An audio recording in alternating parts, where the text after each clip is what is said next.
Hello friends, today I will discuss about the topic current density. Current density क्या होती है?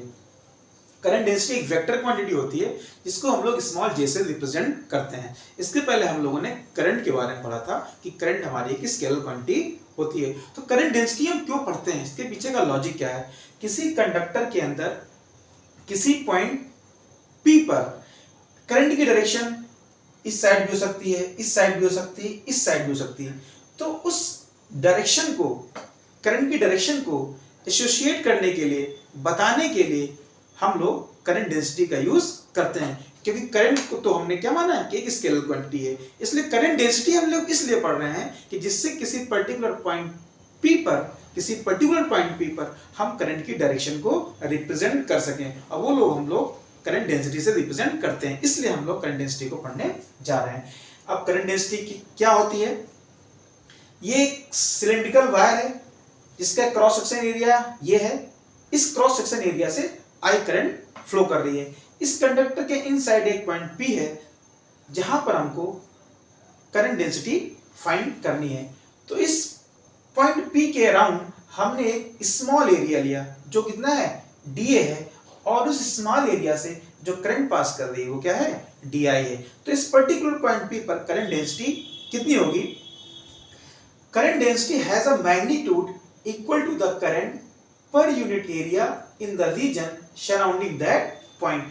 इस particular point P पर जो करंट डेंसिटी होगी उसका जो मैग्नीट्यूड होगा वो इस पर यूनिट एरिया से कितनी करंट पास कर रही है उसके इक्वल होगा। उसका फॉर्मूला हो जाएगा J equal to di upon dA, where di is the current and dA is the area. इस पॉइंट P के अराउंड जो एरिया है वो dA है। अगर इस dA को हम लोग 1 कंसीडर कर लें तो क्या हो जाएगा, current equal to the current density. Means इस एरिया से, पर यूनिट एरिया से जितनी करंट पास करेगी वो हमारा क्या कहलाएगा, करंट डेंसिटी कहलाएगा। इसकी यूनिट हमारी होगी एम्पियर पर मीटर स्क्वायर। यहां से हम एक बात ये देख रहे हैं कि यहाँ पे जो हमने एरिया एक कंसीडर किया है, पॉइंट P के अराउंड जो एरिया कंसीडर किया है वो करंट DI के परपेंडिकुलर है।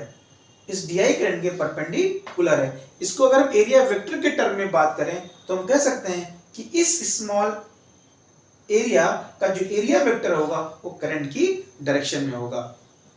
तो यहां से हम एक डेफिनेशन और इसकी लिख सकते हैं कि current density has a magnitude equal to the current per unit area taken perpendicular to the direction of the current। में जब हम करंट डेंसिटी फाइंड करते हैं तो वहां पे जो हम लोग एरिया जो कंसीडर करते हैं वो area should be perpendicular to the direction of the current. Current की डायरेक्शन के हमेशा क्या होना चाहिए, परपेंडिकुलर होना चाहिए, तभी हम करंट डेंसिटी को फाइंड कर पाएंगे। तो ये भी एक हमारी डेफिनेशन होगी कि current density has a magnitude equal to the current per unit area taken perpendicular to the direction of the current. इस डेफिनेशन से ये क्लैरिफाई हो रहा है कि जो हम एरिया लेंगे वो करंट की डायरेक्शन के क्या होगा, परपेंडिकुलर होगा। अब इसको हम थोड़ा सा इस प्रॉब्लम से देख सकते हैं कि इस रीजन में हमने जो करंट की डायरेक्शन है वो A टू B है, और यहाँ पे हमने जो एरिया लिया है ये एरिया D है, वो टिल्ट है। मींस एरिया का जो एरिया वेक्टर है वो area vector perpendicular to the plane, ये करंट I से थीटा एंगल बना रहा है। मींस एरिया हमारा इस करंट के परपेंडिकुलर नहीं है। अगर परपेंडिकुलर होता तो एरिया वेक्टर करंट की डायरेक्शन में होता, वो थीटा एंगल नहीं फॉर्म कर रहा होता। तो अब हम क्या करेंगे, क्योंकि हमने यहाँ पे डेफिनेशन से हमने क्लेरिफाई कर दिया है कि हम जो एरिया लेंगे वो हमेशा करंट के क्या होगा, परपेंडिकुलर होना चाहिए। करंट की डायरेक्शन ये है, अब इसका ये एरिया ये है। अब ये एरिया का जो कंपोनेंट होना चाहिए, जो प्रोजेक्शन होना चाहिए वो इस करंट के क्या होना चाहिए, परपेंडिकुलर होना चाहिए। तो हम इस एरिया को क्या करेंगे, रिजॉल्व करेंगे, प्रोजेक्ट करेंगे, और इस एरिया को हम लोग इस तरह इसका प्रोजेक्शन ले लेंगे। अब प्रोजेक्शन लेने पर ये जो हमारा D डैश एरिया आएगा वो इस करंट के क्या होगा, परपेंडिकुलर होगा। तो इसको रिजॉल्व करेंगे तो ये जो एरिया था, इसका कंपोनेंट एरिया वेक्टर ये डीए है। अब डीए को रिजॉल्व करेंगे इस डायरेक्शन में डीए वेक्टर को, तो हो जाएगा डीए डैश, और डीए डैश की वैल्यू होगी डीए कॉस थीटा। मींस इस एरिया का जो हमने प्रोजेक्शन लिया है, जो इस करंट के परपेंडिकुलर है, उसकी वैल्यू हमारी होगी DA cos theta.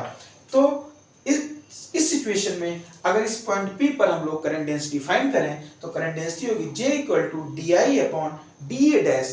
DA dash क्या है? Projection of the plane which is perpendicular to the current.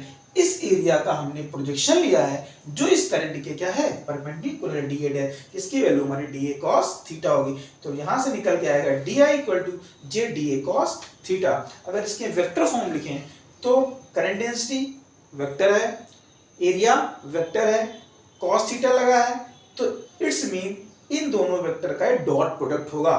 तो DI equal to vector J dot DA। यहां से अगर हम वेक्टर J निकालें तो वेक्टर J इक्वल टू हो जाएगा DI अपॉन DA। इस तरह से हम लोग करंट डेंसिटी का वेक्टर फॉर्म भी देख सकते हैं। यहाँ पर जो मेन इंपॉर्टेंट चीज है वो यही है कि जो हम लोग करंट डेंसिटी में एरिया लेते हैं, वो एरिया जो होगा वो हमेशा करंट के परपेंडिकुलर एरिया लिया जाएगा। तो यहाँ से हम अगर सिंपलेस्ट वे में इसको डिफाइन करें तो ये भी डिफाइन कर सकते हैं, the current density is equal to the current on per unit area where area is the perpendicular to the current. It's all about the current density.